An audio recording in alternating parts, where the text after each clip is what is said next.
You remember how we talked about how Spencer Sanders was probably definitely coming back because he only came back this season to win a conference title? Well, it's good to know that we're probably right. But what color jersey does he do that in? You are Locked On Oklahoma State, your daily podcast on the Oklahoma State Cowboys, part of the Locked On Podcast Network. Your team every day.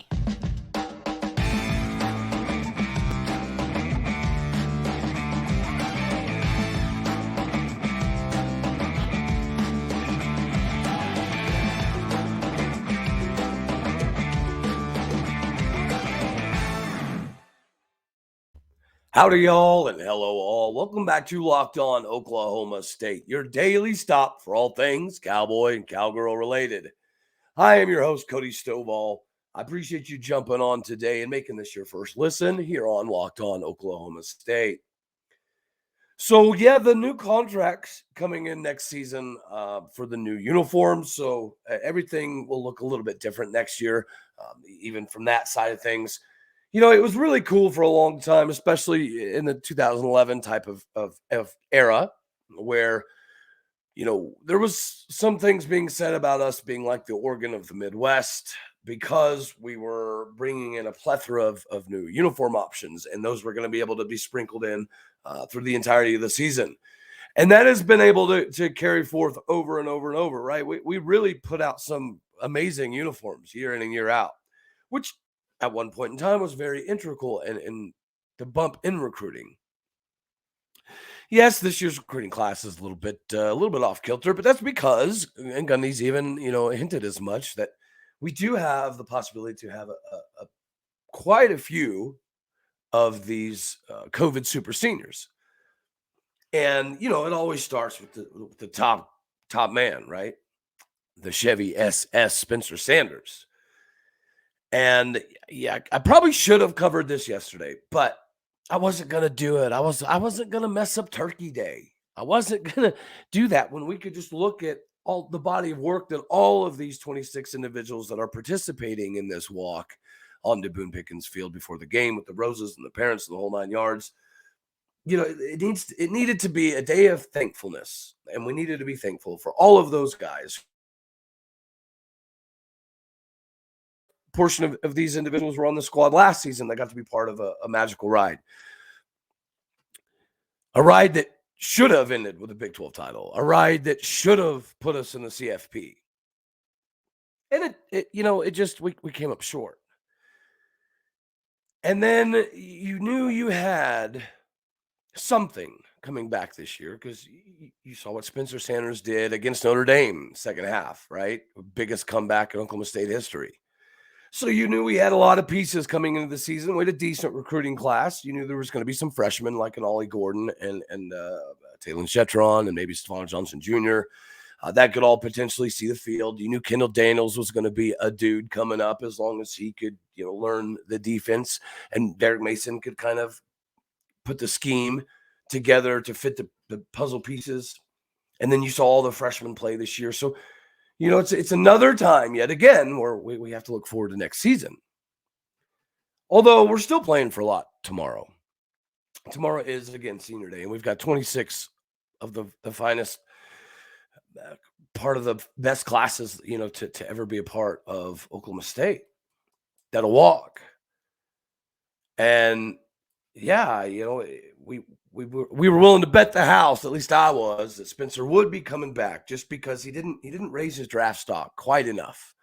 And I guarantee you he'll tell you the same thing. And again, I wanted us to have a good Turkey Day and be thankful for everything on Thanksgiving.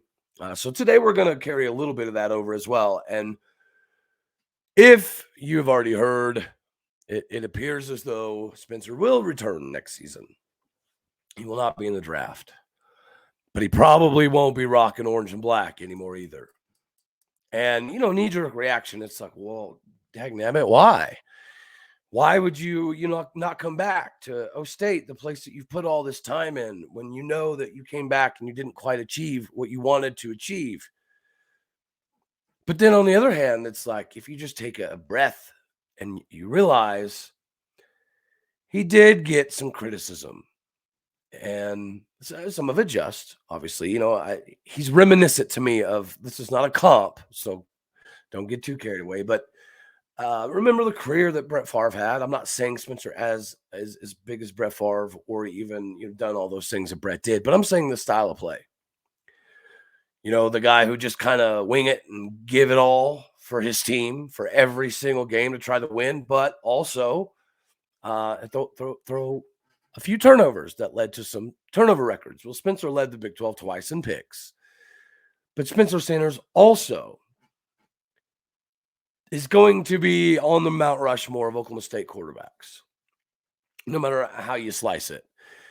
He's very reminiscent of Zach Robinson, which is why it's very fitting that he's the only other quarterback in Oklahoma State history other than Zach Robinson to be in the 8,000 yards throwing and the 1,500 yards rushing category. He creeped up on that 2K rushing. So if he was coming back to Stillwater, he would get that. But it appears as though that his swan song will be tomorrow on Boone Pickens Stadium. And, as much as he did catch some flack here and there, and as much as Gundy did jump to his defense, almost to a fault at times, right? You're always going to wonder, what if Shane Illingworth stuck it around for one more year? He'd be handed the keys to the offense for the most part next season, and we'd be looking pretty good.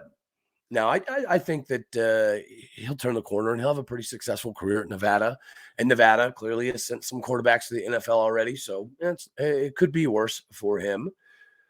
But, you saw Garrett Rangel do some things that, okay, you see the talent. But we knew the reason that he wasn't ready to play this season because he just wasn't physically ready. He hasn't been through that body by glass. And that's exactly what happened. He showed some flashes, showed some talent, showed some skill, but also had a big time not injury, but it slowed him down big time, which obviously had to put the bumpers back on and keep the red shirt. But you got to see a flash. He just physically wasn't ready, and we knew that. Gunnar Gundy just, he's got the grasp of the offense. He knows what to do. He knows how to do it. He looked scared when he came in against K-State, but it was an atrocious situation for anybody to come in. It doesn't matter who it is. And then, he gets his first start against the best defense in the Big 12 by far. So, the cupboard's not bare. But it is going to be sad to see 2017 Mr. Texas football no longer donning the orange and black. And again, don't give up complete hope. Obviously, there is a come to touchdown Jesus meeting they could have together. And I've mentioned that all over social media. I firmly believe that Spencer Sanders could still be back if I gotta butt in real quick today and let you know that we got to pay the bills. We are partially brought to you today by Underdog. Underdog Fantasy is legitimately the best way to get up to speed on some of this pick'em stuff. If you're just kind of getting invited or up to speed with betting, it's a really good way to do so. And not only that, but right now it's easy to play and it's available in over 30 states. Just pick between 2 and 5 players across any team. It doesn't have to be Oklahoma State players. It could be, a hodgepodge of whoever you want to kind of put together. It's one of the easiest fantasy games to play out there. You can win cold, hard cash in a single game. Your call to action today. Sign up with the promo code Locked On. That's one word, Locked On, and Underdog will double your first deposit up to $100. So put in $100, get $100 free play, and you're ready to rock and roll. Go to UnderdogFantasy.com or find the Underdog Fantasy app in the App Store, Google Play Store. The Underdog Fantasy promo code, again, is Locked On, one word. Get the college football pick'em action started for you today. Yeah, I think that if they have a come to touchdown Jesus meeting, he still could be back. But what it's going to take is hard to ask and hard to think would happen. It's going to take him sitting down with Gundy and just asking for more keys. You trust me, right? Then let me be more aggressive. Let me help decide some of the game planning. He's been there long enough. He's earned it. Gundy's talked 100,000 times about how Spencer Sanders has earned all the stripes and half the criticism that he gets in Stillwater, Oklahoma. Okay, so put your money where your mouth is. Put your $7.5 million where your mouth is. And let's come on, man. let's get Spencer back for another ride, because I know for a fact that if Spencer comes back, a couple other big dominoes will follow. If Spencer does, in fact, go with the potential of transferring out for his final year of football, dominoes go both ways. Dominoes can fall on either side of the coin. So let's at least be cognizant of the fact that Spencer Sanders has earned whichever decision he does, in fact, choose. Because, again, he's in that Zach Robinson elite club. He's thrown for almost 10,000 yards, 553 yards. So if he has a gangbusters, big time, massive game in a terrible weather condition, so probably not likely, but if he does put up an insane, darn near 500 yards passing, he'll eclipse the 10,000 yard marker. But 4 years, 9,553 yards, 67 TDs, 40 picks. Again, it's got that little Brett Favre type thing in him. At 7.6 yards per clip over his 4 years, that's nothing to scoff at by any stretch. 61% completion percentage is just a few ticks under J.W. Walsh's. So I'm sure, J.W. has a lot of connection there as well, right? J.W. was somebody that was very elusive with his feet and not known for his arm always. Spencer's like that as well, but here's the deal, guys. Spencer Sanders will have the opportunity to go not anywhere he wants, but darn near, right? He's going to have the pick of the litter when it comes to his decision-making process and whether he comes back or he doesn't. And just like I said in social media, I firmly believe this. If Gundy would just give him more say and Gundy would stop. I mean, Gundy admits, like, he laughs about it, how I'll let other coaches give me input, but I don't typically listen. It's true. So if he's not willing to listen to the people he pays darn near $1 million or some coaches over $1 million, if he's not willing to listen to those guys mid-game, what makes you think he's going to listen to a quarterback, even if it's a quarterback that's put in over 4 years of work, time, and effort? You cannot fault Spencer.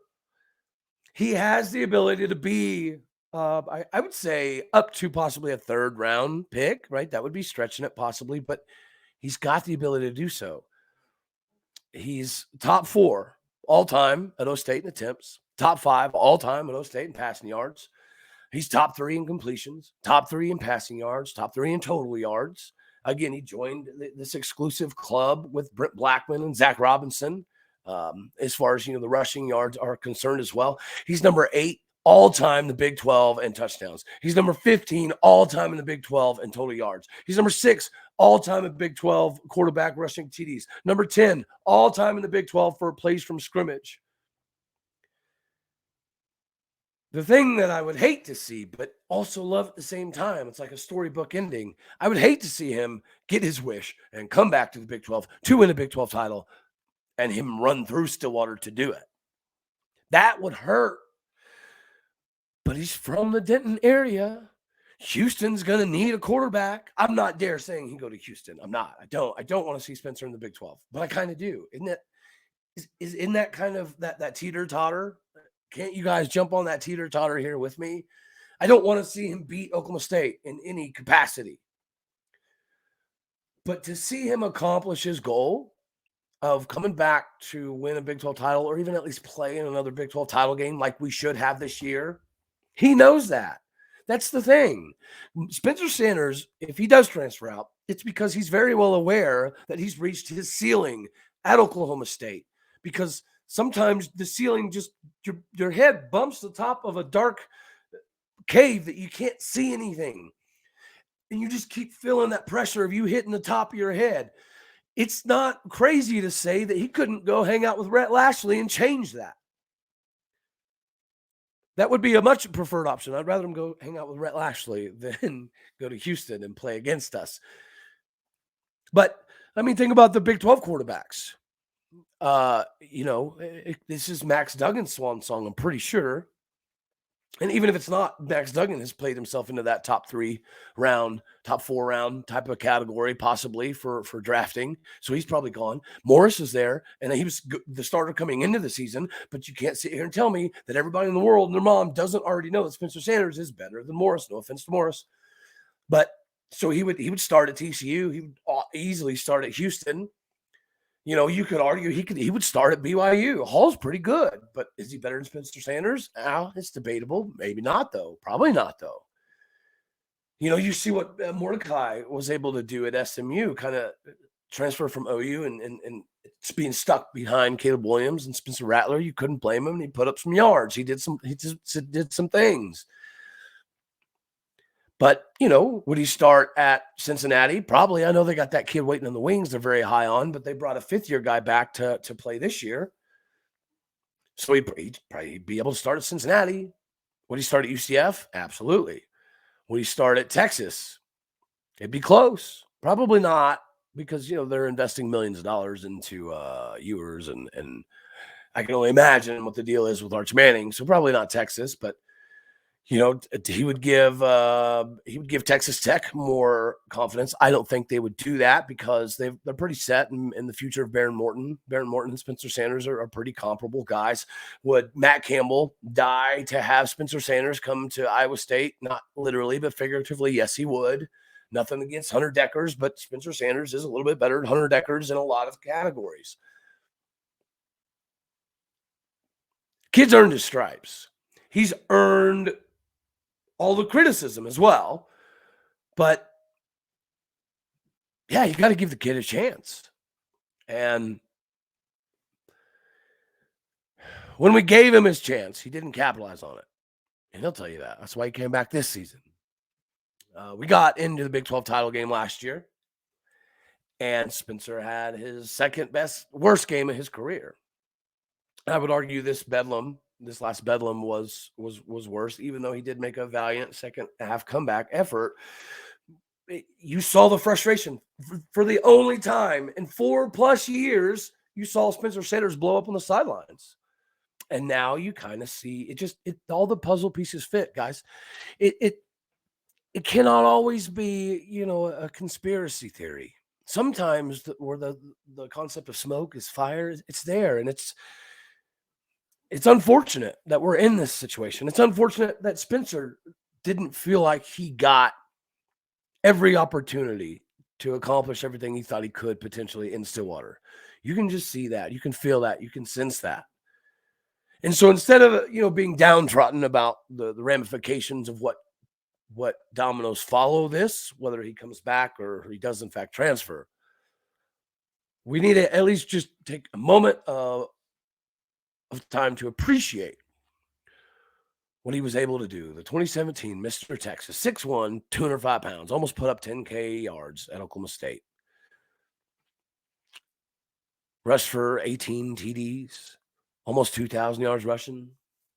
2022, put up 2,642 yards passing, 17 TDs, 8 TDs rushing with almost 400 yards chipped in there as well. He'll always be remembered.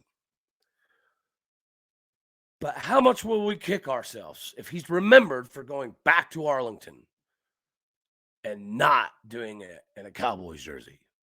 How much will we kick ourselves if he goes anywhere and Spencer Sanders leads the team to the CFP Final Four? What if Spencer Sanders leads the team to a conference title? How are we going to feel? Sad, mad, but happy for him at the same time? I think all of those are fair.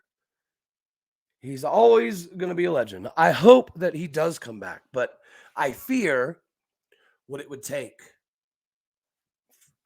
to do that. And I fear that Gundy wouldn't be willing to relinquish enough control to make Spencer Sanders happy. And again, I'm not over here saying that, Spencer should run the entire offense, but let's think back to 2011. Whedon had to pretty much teach Todd Monken, which by default made it to where their level of communication kind of made some of Gundy's in-game decision-making a little bit more simplistic, because Whedon and Monken knew what they were going to do before they were going to do it. So, yesterday we got to think about all the seniors, all the seniors that have put in their time and they've earned their stripes and they've been on this ride with Spencer. I think just staying in that mode of being thankful for whether he comes back or not. What Spencer Sanders did give us at Oklahoma State was a lot of moments that we'll never forget. You know, nobody will ever forget 2011. Nobody will ever forget Tyreek Hill's punt return in 2014. Nobody will forever forget the showdowns that Mason Rudolph and Baker Mayfield would have. Like both of them thrown for 400, 500 type of yards. It's just, he puts himself in that category. Him coming back to win the Iowa State game was huge. And ironically, I feel like the inflicted mark that will be seared in my brain is the what if, because him losing his cool on the sidelines was probably 100% justified. And him getting an opportunity to just literally let it rip and think that every time you step foot on the field that you and your team and your coaches and everybody around you is going to go to the umpteenth degree to do everything possible to get a W. You don't get to take timeouts with you after halftime that do you no good. You're not trying to break a bunch of punt records. If you're a quarterback coming back for a big ride, you want all opportunities possible. You know, take the skill, take the talent, mix it in with the analytics, make the puzzle piece fit, and let somebody like that just let it rip. You know, you'll take 15 picks if it comes with 65 tutties. Not that, you know, I'm just saying 65 touchdowns is a lot. I get that. But the point remains, you'll take the turnovers if you can take the touchdowns with it. Jelani Woods would take the number of throws, and he would be okay with some drops because the cumulative effect of overall production was going to equal what he needed it to. It's fair that Spencer came back. It's fair that Spencer is disappointed. And it's fair for us as fans to appreciate what he's able to do next. Let's hope and pray and hope upon all hopes and prayers that he has that meeting with Gundy, and Gundy says, hey, I'm so sorry, right? I screwed the pooch a little bit this season. I should have gave you more say. You've earned that right. Let's get done back, or let's get somebody, you know, you think might be more creative in, and let's make a big run at 2023. That could all still happen. But what would your guess be the percentage of that is? Is there, too much of a Dana Holgorsen effect, a Todd Monken effect, a Brandon Weeden effect? Is there too much of that? I don't know, but it doesn't matter. Spencer deserves whatever he decides to do. He's earned it. And it's, you know, some things are on him, but at the end of the day, not all. And all you can ask for is just a shot, and to know that everybody in the building is willing to do everything other than beg, borrow, and rob their grandmother to make something special happen. If you know that's the case, you're going to fight harder, and everyone's going to fight harder with you. But if you feel like there's any draining effects, it lingers and it spreads and it becomes slightly cancerous and things can snowball. Look at West Virginia. Let's just hope and pray that this isn't a sign, because we do have a lot coming back. And before we say our final salute to all of those seniors that deserve every bit of love on this wild weather day that's going to inevitably be coming Saturday, it's a final ride. Guys, this is most likely the final time that you can step out on Boone Pickens Stadium and see these guys we're about to list off. But before we do, I do have to go over the Upside. The Upside app is something that you should download for free using promo code LOCKEDON. It'll give you $5 or more back on your first $10 or more purchase. when you have, again, we just had Turkey Day, but you got Christmas you got to prepare for now. You can still save up to 30% of groceries in selected cities, over 45,000 merchants nationwide. So they're going to have you covered in all areas of savings. So you can put some cash back in your pocket. Again, download the free Upside app using promo code Locked On to get yourself $5 or more back off of that first $10 or more purchase. So, yes. The finishing off of being thankful for Spencer Sanders. Thank you very much, sir. I hope you see this video. It was a heck of a ride so far. Hopefully you and Gundy can have that come to Touchdown Jesus meeting, and we get to run this thing back and take a massive stab at things in 2023. But if not, know that everybody in Orange appreciates everything you gave, everything you did. And although I think, you have some culpability in the Big 12 title game, this season's not on your hands, boss man. This season left a lot to be desired all over the place. So whatever you do choose to do, sir, thank you very much for choosing Oklahoma State and being so loyal and true for so long and calling Stillwater home and doing things the right way, along with players like Sione, Asi, Sam Tuialamaka, Ben Kapinski, Nathan Latu, Tyler Lacey, Brock Martin, Carson Shelton, Hunter Wedward, Zeke Zaragoza, Vance Hooper, Braden Johnson, CJ Tate, Rylan, my man, McQuarters, Braden Cassidy, Kanian Williams, Sean Michael Flanagan, Thomas Harper, Jason Taylor, the Beast the Second, Lamont Bishop, Xavier Benson, Alex Hale, Tanner Brown, Tom Hutton, Matt Hembro. We greatly appreciate the ride.